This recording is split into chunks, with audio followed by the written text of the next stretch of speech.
쿠팡, C커머스, 우리가 알던 시장은 완전히 뒤집혔죠. 이제 전혀 다른 게임이 시작됐습니다. 2026년 판매 전략 딱 알려드리겠습니다.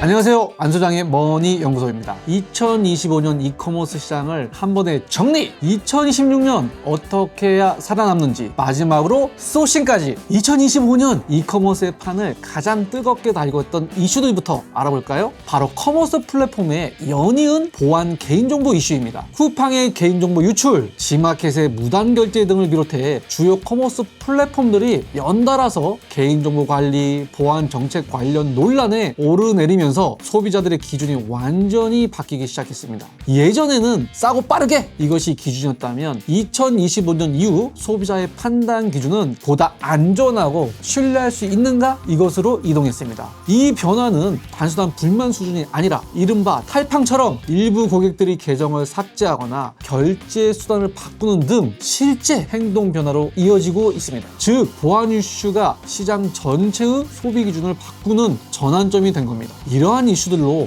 판이 움직이는 건 맞지만 결과적으로 판매자 수익률 1위는 여전히 쿠팡입니다. 배송 검색 의존도 전환율이 너무 압도적이기 때문입니다. 하지만 바로 이 틈을 타서 정확하게 파고든 곳이 있습니다. 그곳은 바로 네이버입니다. 네이버는 어떤 전략으로 쿠팡의 1위 자리를 넘보고 있을까요? 네이버의 선택은 바로 두나무 인수 전략입니다. 검색, 광고 중심이던 네이버가 블록체인, 가상자산 기술을 가진 두나무를 품으면서 완전히 새로운 시장을 열기 시작했습니다. 이 인수는 단순한 사업의 확장이 아니라 결제, 멤버십, 포인트 생태계를 통합하는 네이버식 금융 플랫폼을 강화하겠다는 신호로 우리는 볼 수 있습니다. 특히 가상자산 기반 결제나 멤버십 보상 구조가 현실화되면 네이버는 쇼핑, 금융, 컨텐츠를 하나의 소비 여정으로 묶는 독보적인 구조를 만들 수 있다는 얘기죠. 이러한 점들은 시장의 양강 체제를 더욱 확고하게 만들 기반이 될 것으로 예상됩니다. 바로 물류를 독주하는 쿠팡, 검색과 광고, 그리고 금융을 장악한 네이버로 말이죠. 반면 G마켓, 11분가, 롯데온, SSG 같은 1세대 플랫폼은 연속된 적자와 구조조정으로 성장 동력을 아쉽지만 잃었습니다. 특가 중심으로 운영하던 티몬과 위에프 역시 수익성 한계를 넘지 못하고 결국 시장에서 퇴장하며 이커머스 판도가 바뀌는 신호탄이 되었습니다. 그렇지만 이 중에서도 기회를 노리는 새로운 전략도 보입니다. 바로 G마켓과 알리익스프레스의 협력입니다. 쿠팡, 네이버의 양강체제에 밀려있던 G마켓이 신세계그룹, 알리바바 그룹과 함께한 조인트 벤처를 설립하고 알리익스프레스 코리아를 포함한 구조 재편을 진행한다는 발표를 했다는 거죠. 국내 전통 플랫폼이 중국 직구 플랫폼과 협력하는 건 사실상 처음이자 가장 파격적인 선택입니다. 이 제휴는 기존 양강체제를 우회해서 돌파하려는 전략적 승부수로 볼 수 있습니다. 이러한 소식들은 셀러들에게도 아주 중요합니다. 글로벌 판매망과 기술 공유라는 측면에서 셀러에게는 새로운 기회가 생겼다는 뜻이기도 하니까요. 이처럼 국내 시장에 큰 영향을 미쳤던 C커머스 역시 2025년에는 큰 변화들이 있었습니다. 과거 2023년부터 2024년 사이에는 폭발적인 상승세를 보였던 C커머스, 즉 차이나 커머스는 2025년에 약 4조 원 규모로 조정되면서 약 20% 매출이 내려왔습니다. 하지만 이 변화를 단순한 C커머스의 하락이라고 보기는 또 어렵습니다. 너무나 빠르게 성장한 시장의 성장 속도를 조절한 것이라고 보고, 동시에 저가 소량 사입으로 마진을 2~3배 남기던 예전 방식 자체가 더 이상 유지되지 않게 된 것이 핵심입니다. 알리익스프레스와 테무의 극단적인 초저가 공세, 품질 논란 등으로 소비자 피로감이 쌓이며 과거처럼 누구나 쉽게 들어가서 버는 구조가 무너진 겁니다. 그런데 여기서 중요한 흐름이 하나 더 있습니다. 바로 C커머스 시장이 무너진 게 아니라 플레이어들의 전략이 완전히 재편되는 단계로 들어갔다는 점입니다. 알리익스프레스는 공격적인 마케팅과 빠른 배송, 반품 정책을 고도화하고 있고, 테무 역시 국내 물류 계약과 CS 체계를 강화하면서 확장을 멈추지 않고 있습니다. 여기에 2025년 가장 큰 변수 중에 하나가 등장했습니다. 그것은 바로 중국판 쿠팡이라고 불리는 징동의 한국 공식 진출입니다. 징동 로지스틱스는 인천과 이천에 직접 물류센터를 설립하고 서울, 경기 일부 지역에서 12시간 이내 배송 서비스까지 시작했습니다. 징동이 한국 물류센터를 기반으로 한국산 제품을 중국으로 수출하는 역직구 채널까지 열겠다고 밝힌 부분입니다. 즉, C커머스는 이제 중국에서 한국의 단방향 시장이 아니라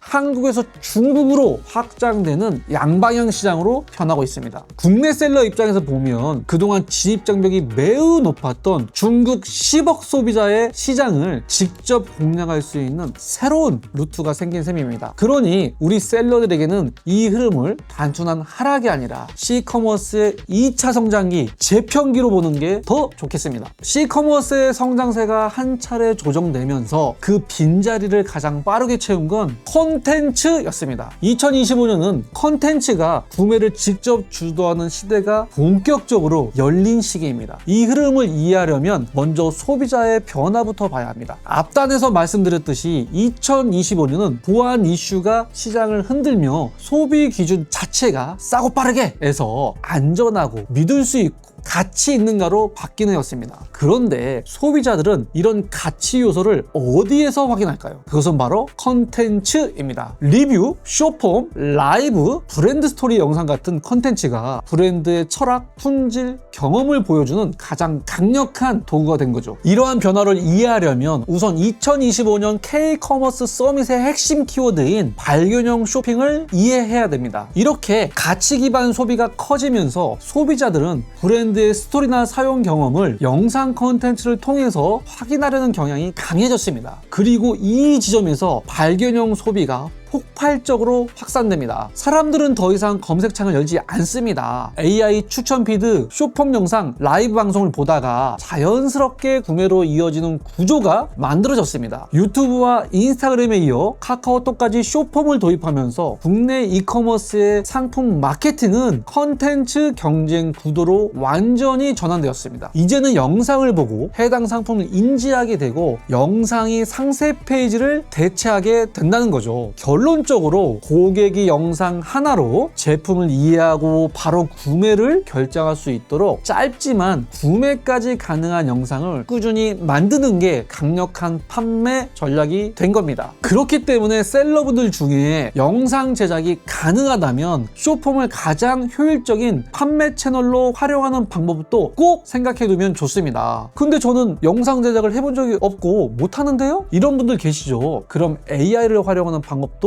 요즘 늘고 있으니 이 부분도 충분히 고려해 볼 만합니다. 컨텐츠를 활용한 판매라는 변화는 인플루언서 커머스의 폭발로 이어졌습니다. 고객은 플랫폼보다 사람을 더 믿기도 합니다. SNS에서 신용도를 확보한 크리에이터들이 팔로워를 직접 고객으로 전환하면서 팔로워는 충성 고객이라는 점을 이용해 압도적인 판매력을 보여주고 있습니다. 라이브 커머스에서 즉시 구매를 하거나 또는 쇼츠 등에서 빠른 노출을 통해서 상품을 보고 그 상품 페이지를 보고 스토어까지 들어가서 결제까지 빠르게 이어지는 구조가 완성되었습니다. 개인이 곧 플랫폼이 되는 시대가 열렸다고 볼 수 있는 거죠. 그럼 컨텐츠가 왜 이렇게 강력한 구매 요소가 됐을까요? 세 가지 이유 때문입니다. 첫째, 보안 논란을 계기로 소비자들은 단순히 싸고 빠르게 보다 신뢰, 안전, 브랜드 가치를 더 중요하게 보기 시작했습니다. 이 흐름은 자연스럽게 가치 소비 강화로 이어졌습니다. 소비자는 이제 누가 파는지, 어떤 철학과 경험을 제공하는지를 먼저 봅니다. 둘째, AI 기반 추천으로 발견형 쇼핑이 일상화되었기 때문입니다. AI 알고리즘이 내가 평상시에 좋아할 만한 제품, 컨텐츠를 먼저 보여주기 때문에 구매 방식도 검색 중심에서 발견 중심으로 소비자가 이동했습니다. 결국 소비자의 가치 변화, 발견형 쇼핑 확산이 결합하면서 컨텐츠는 단순 홍보가 아니라 구매를 결정하는 핵심 요소가 되었습니다. 그래서 앞으로의 경쟁력은 컨텐츠 제작, 인플루언서 협업, 고객 경험 설계 능력에 달려 있습니다. 마지막으로 컨텐츠 소비량 자체가 증가했다는 점입니다. 2024년부터 2025년 동안 유튜브, 인스타그램뿐만 아니라 카카오, 네이버 쇼핑 탭까지 영상 중심 인터페이스로 개편되면서 모든 세대가 이제 쇼폼과 라이브 유튜브 기반의 컨텐츠를 일상적으로 소비하게 됐습니다. 특히 40에서 60대 중장년층까지 숏폼 소비가 빠르게 늘면서 컨텐츠를 통해 상품을 접하는 사람들의 모수가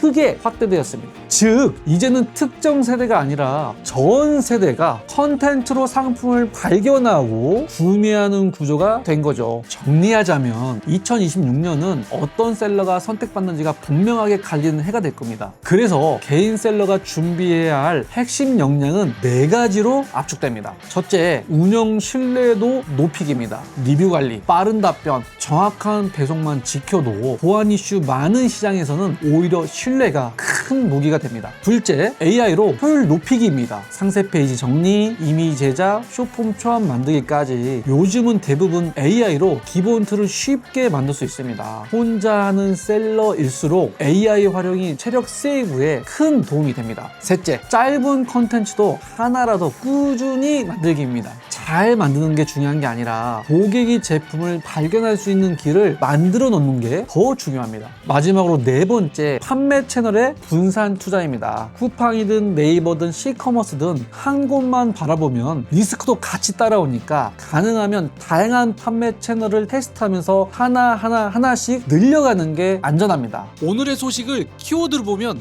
3가지입니다. 첫째, 이제는 싸고 빠르게보다 안전하고 신뢰할 수 있는가? 둘째, 국내 플랫폼뿐만 아닌 해외 플랫폼과의 움직임에도 예의주시해야 한다. 셋째, 이제 커머스의 핵심은 컨텐츠에 있다. 결론은 크게 바꾸려고 할 필요 없습니다. 내가 할 수 있는 작은 변화만 꾸준히 매일매일 쌓으면 2026년 시장에서도 여러분은 충분히 살아남고 성장할 수 있습니다. 그러면 도대체 이번 달에 무엇을 팔아야 될까요? 고민이시죠?